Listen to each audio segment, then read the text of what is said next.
Daripada menjadi cawapres tapi tetap tidak akan menarik suara yang lain, ini adalah satu peran AHY yang mungkin akan bisa membawanya menjadi tokoh bangsa yang akan diingat selama-lamanya. Dan ini semua terjadi karena polarisasi pemilu yang mengusung identitas dan agama.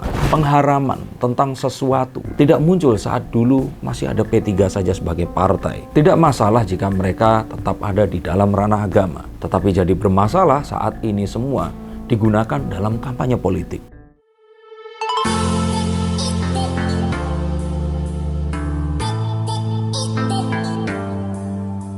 Halo Science Seekers, kembali berjumpa bersama saya, Denny Darko. Tidak ada yang namanya misteri, yang ada adalah tanda-tanda yang kita semua coba untuk mengerti. Pertemuan antara AHY dan Puan, dua putra dan putri mahkota partai besar, the ruling parties yang pernah memerintah selama 1 dekade di Indonesia dan sedang memerintah menuju ke lebih dari 1 dekade. Dulu juga pernah waktu Bu Mega. Ini menggemparkan.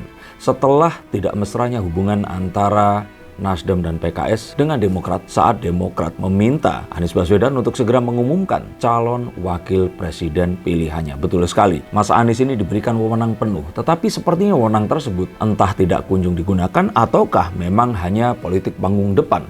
Pada kenyataannya yang akan nanti ditentukan menjadi cawapres, apakah memang yang harus direstui oleh partai pengusungnya, yaitu Nasdem dan juga PKS yang mungkin memang memiliki sejarah lebih dekat dibandingkan dengan Partai Demokrat. Seperti yang pernah saya bahas di konten saya, Nasdem dan PKS rupanya enggan mengusung AHY untuk menjadi calon wakil presiden dikarenakan tidak akan menarik pemilih baru dan hanya akan meraih pasar yang itu-itu saja. Mereka berharap cawapres yang berikutnya ini adalah cawapres yang bisa menarik kekuatan baru, dan tentu saja kekuatan terbesar kali ini dipegang oleh NU. Beberapa calon wakil presiden sudah di-approach atau didekati, tetapi tidak kunjung menemukan kesepakatan. Tercatat ada Sandiaga Uno yang tentu saja dilirik karena selain kekuatan logistiknya, saat ini Sandiaga sebentar lagi, saat konten ini akan dibuat 3 hari lagi, Sandiaga akan mengumumkan bergabungnya dengan P3 atau Partai Persatuan Pembangunan. Sedangkan pinangan yang ditujukan terhadap Khofifah Indar Parawansa ini juga tampak tidak digubris karena Bu Khofifah tentu tahu bahwa apapun yang diperolehnya saat ini setelah menjabat Menteri Mensos dan saat ini menjadi Jatim 1 tentu saja tidak luput karena restu dari Jokowi. Dan Pak Mahfud MD yang beberapa bulan kebelakang menjadi rising star juga tampak menolak karena enggan meretakkan koalisi yang sudah ada. Nah, sedangkan akan sulit jika Mas Anies harus berpasangan dengan AHY dan kemenangan pasti akan tidak mungkin didapatkan. Tapi apa daya, ini adalah satu nilai pilih yang dimiliki oleh Partai Demokrat. Dengan 10% suara, Pak SBY ini merasa jika putra mahkotanya sudah cukup pantas dan bisa menuju ke pemenangan pemilu. Atau mungkin Pak SBY berpikir menang nggak menang asalkan pernah jadi cawapres, paling tidak akan meningkatkan popularitas partainya dan menunggu waktu hingga nanti mungkin akan juga bisa masuk ke dalam koalisi pemerintahan. Tapi mengapa ini semua menjadi menarik? Karena saya katakan bahwa AHY memiliki peran yang sangat penting. Bahkan mungkin jika AHY ini berbesar hati, dia akan menjadi pahlawan, tidak hanya untuk partainya, tetapi untuk seluruh bangsa Indonesia. Daripada menjadi cawapres, tapi tetap tidak akan menarik suara yang lain, ini adalah satu peran AHY yang mungkin akan bisa membawanya menjadi tokoh bangsa yang akan diingat selama-lamanya. Kita tahu sejak, ini banyak yang menduga, Kang EF ini yang membuka kotak Pandoranya. Jika selama ini permasalahan seperti SARA ini sangat hati-hati dan tidak pernah disentuh, maka strategi pemenangan partai FIS yang terus kemudian diadopsi di Indonesia ini ternyata membuka kotak Pandora yang tidak tanggung-tanggung. Perpecahan bangsa yang sangat menganga. Permusuhan yang ada di mana-mana, bahkan kita tahu dalam satu keluarga bisa bermusuhan. Teman bisa menjadi lawan. Dan ini semua terjadi karena polarisasi pemilu yang mengusung identitas dan agama. Nah, mengapa saya katakan seperti ini? Karena meskipun ada partai P3 dan ada juga Muhammadiyah, juga NU dengan PKB-nya, tapi tidak pernah ada permusuhan berlatar belakang agama sebelumnya. Bahkan jika kita menilik ke sejarah, pemberontakan berlatar belakang agama, kalau saya tidak salah mengingat, itu selalu dilatari oleh pemahaman agama yang mungkin kita tahu, sama-sama tahu yang itu. Mengapa? Karena seakan-akan mereka ini menganggap bahwa orang yang bukan merupakan golongan mereka adalah bukan orang Islam. Dan saat adanya serangan kepada diri mereka, mereka selalu mengatakan bahwa ini adalah serangan terhadap Islam. Padahal mereka juga belum tentu merepresentasikan Islam yang diinginkan oleh seluruh atau mungkin sebagian besar bangsa Indonesia. Coba buka buku sejarah dan cari tahu pemberontakan-pemberontakan mana yang dilatar belakangi oleh pemahaman agama yang satu itu. Maka saya katakan bahwa membuka kotak Pandora dan mengangkat atau memberikan ruang kepada pemahaman agama yang merasa lebih baik dan suci dibandingkan agama yang lain hanya akan membawa perpecahan yang kemarin kita saksikan sendiri dan terjadi ada di dekat kita. Kita tahu bahwa ada P3, terus kemudian ada NU, terutama atau mungkin NU dan Muhammadiyah yang memiliki pemahaman yang jelas-jelas berbeda. Tapi mereka ini tidak berkonflik yang menimbulkan perpecahan di antara bangsa. Kita tahu bahwa yang paling simpel saja, Lebaran sering banget nggak akur. Bahkan Lebaran yang terakhir juga berbeda. Tetapi tidak pernah adanya terus kemudian satu insiden di mana kalau ternyata memilih calon tertentu, maka haram disolatkan. Pengharaman tentang sesuatu tidak muncul saat dulu masih ada P3 saja sebagai partai. Tidak masalah jika mereka tetap ada di dalam ranah agama. Tetapi jadi bermasalah saat ini semua digunakan dalam kampanye politik. Orang-orang ini jelas menjual agama dan melakukan kampanye di tempat ibadah agama. Dan ini semua terjadi, kalau saya tidak salah mengingat, ya sejak munculnya sebuah partai yang bernafaskan Islam yang bukan merupakan dua partai yang itu tadi, if you know what I mean. Nah, sedangkan di dunia politik kita akan tahu bahwa perseteruan yang terus berjalan tidak pernah usai antara SBY dan Mega sejak tahun 2004. Ini belum usai hingga detik ini atau detik kemarin. Pak SBY yang pernah menjadi ajudan Bu Mega, terus kemudian menjadi presiden, Bu Mega yang sakit hati terus kemudian menjabat menjadi presiden, dan SBY dan partai yang menjadi oposisi, ini rupanya akan bisa diakhiri dengan indah dengan pertemuan antara Mbak Puan dan AHY. Pertemuan dua putra mahkota, putra dan putri mahkota maksud saya, yang jelas saat ini AHY sudah menjadi ketua umum dari Partai Demokrat dan Mbak Puan tinggal menunggu waktu dia akan menjadi ketua umum juga dari Partai Demokrasi Indonesia Perjuangan. Dan jika ternyata mereka bisa membuka pintu dialog akan mengakhiri konflik yang hampir 20 tahun ini telah terjadi.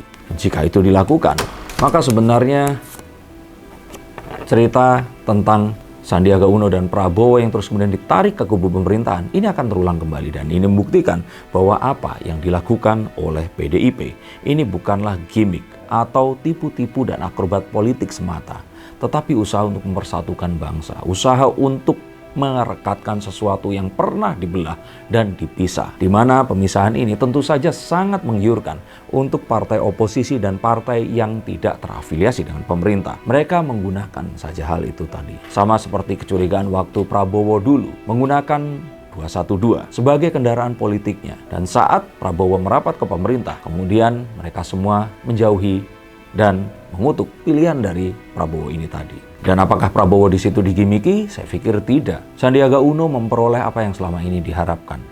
Portfolionya meningkat dan saat ini berpotensi menjadi salah satu bacawa pres. Pak Prabowo pun demikian.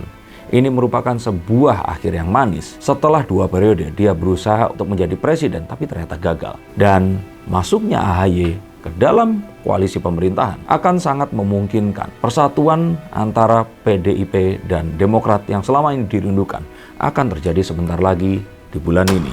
Dan ini adalah pilihan yang terbaik karena AHY akan bisa menjadi menteri, menjaga partainya untuk naik kembali menjadi partai yang besar, partai pemenang pemilu juga. Ini paling tidak akan mengembalikan minimnya logistik mereka selama 9 tahun beroposisi. Dan Ini sebenarnya pilihan yang sangat bijak agar AHY memiliki portfolio menjadi menteri dan pengalaman untuk berkecimpung di dunia pemerintahan, sehingga akan memupus kesangsian orang-orang yang menganggap bahwa AHY bukanlah SBY, di mana dia mungkin akan bisa maju nanti di 2029 atau di tahun berikutnya dan masih belum dianggap tua juga. Jika mereka bersatu, maka tinggallah Nasdem dan PKS yang memadu kasih.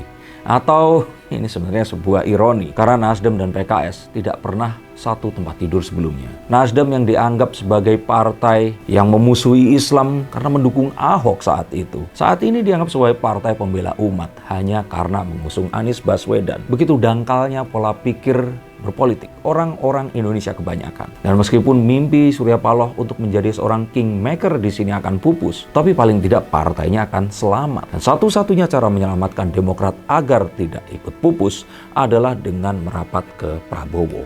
Jika itu yang terjadi, maka bisa dipastikan Mas Anies yang sudah memupuk mimpi dicalonkan oleh Nasdem dan berharap bahwa perjalanannya ini akan mengakhiri karir politik yang cemerlang selama ini akan pupus begitu saja. Karena kecuali dia ikut bersama Nasdem untuk menuju bersama Prabowo, maka tidak akan mungkin ada tempat untuk Mas Anies ini di PKS. Karena sejatinya Anies Baswedan juga bukanlah sosok yang ada di pihak agama. Dia ini adalah seorang nasionalis, bahkan mungkin boleh kita sebut sebagai seorang teknokrat 11-12 dengan Ridwan Kamil. Maka ini semua tinggallah menunggu waktu hingga nantinya pemilu hanya akan dua paslon saja. Dengan PKS, saya lihat PKS ini akan terus mencoba untuk berkonflik dengan pemerintah sampai akhirnya akan dipankan.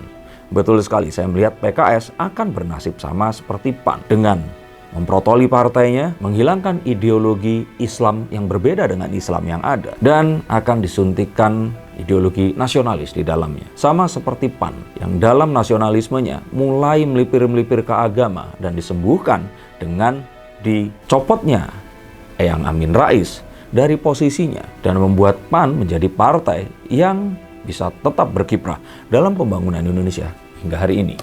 Dan jika Mas Anies nggak pengen menjadi Amin Rais Junior, ada baiknya Mas Anies di sini kembali saja ke roots-nya, ke kodratnya, ke harkatnya, menjadi seorang teknokrat dan kembali ke kubu pemerintahan. Dan saya pikir ideologi perubahan yang diusungnya akan lebih mudah jika dilakukan dari dalam. Karena sejatinya pertentangan dengan bermusuhan di Indonesia bukanlah DNA dari bangsa kita ini.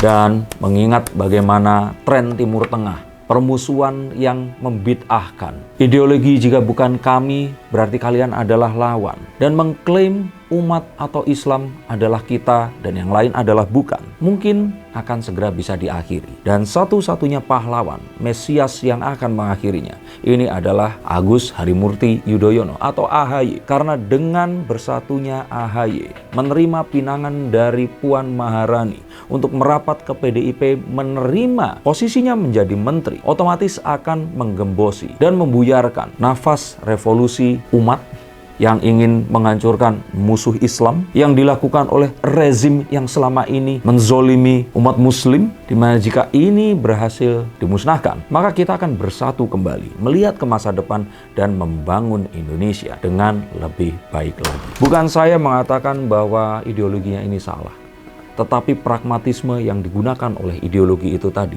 yang patut dipertanyakan. Tidak ada yang salah dengan salafisme, tetapi membawanya menuju ke Wahabisme dan mengusungnya dalam sebuah perjuangan politik, saya pikir bukan di Indonesia tempatnya. Dan silakan pulang ke Timur Tengah sana. Semoga AHY mendengarkan suara hati rakyat seperti saya dan bisa menjadi seorang pahlawan bangsa yang akan dikenang sepanjang masa. Untuk kalian yang ingin dibacakan kartunya, silakan menghubungi nomor di bawah ini.